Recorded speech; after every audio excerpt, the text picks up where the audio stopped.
Hello guys, welcome to another blog. જો અત્યારે જો રોજ કેળિયારો ઉડતા હોય ને એટલે આવું થાય છે. સામેથી કેળિયારો રોટલા નાખતા ને આ પ્રાણીઓ આપણાથી વધુ સમજદાર હોય યાર.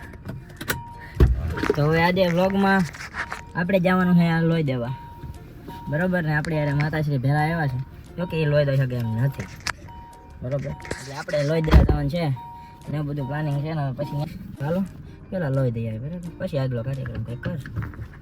મળે બતાવું તમને. જો હાલો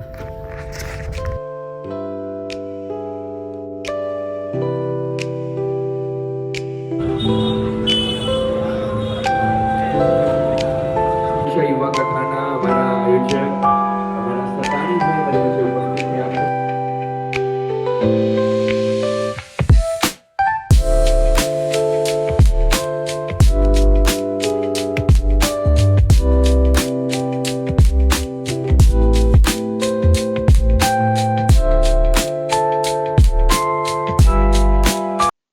देखो ना गाइस, देखो ना, देखो ना, देखो ना, देखो जो એ લોહીની કોથળી ભરાયો. હા એમ તમે બધા દેતા રહેજો લોહી.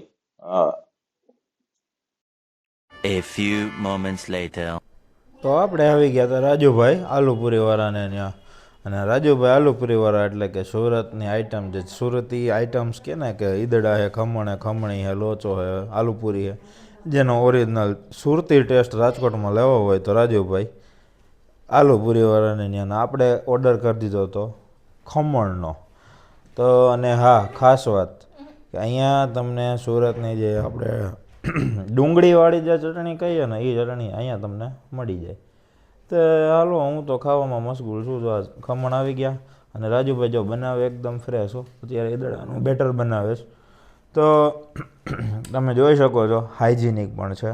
અને આ છે આલુપુરી. આપણે ક્રન્ચી આલુપુરી ઓર્ડર કરી હતી અને રોશની માટે લઈ દેવાની છે આપણે સાદી આલુપુરી.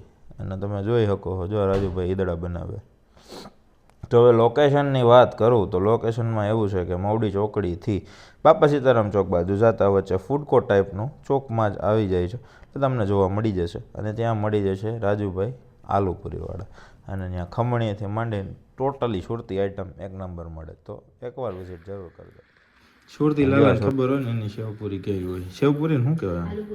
આલુપુરી. ભાઈ કેવી છે આલુપુરી? ડુંગળી ગોતીશ, બોલો લ્યો, કાઢી લ્યો. ગોતી નથી હવે યાર.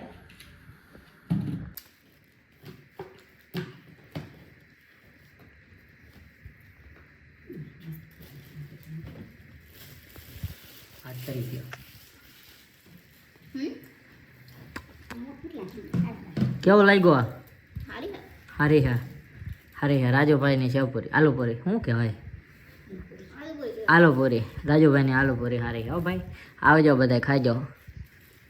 ખાધા પછી કહેજો આલુપુરી રાજુભાઈ ની. તો ડેઝ વેલ તો એન્ડ વેલ એના જેવું છે. તો લાઈક કરજો, શેર કરજો, સબસ્ક્રાઇબ કરજો કરણ રોશનીના બ્લોગ્સને. અને મજા આવે તો કોમેન્ટ પણ કરી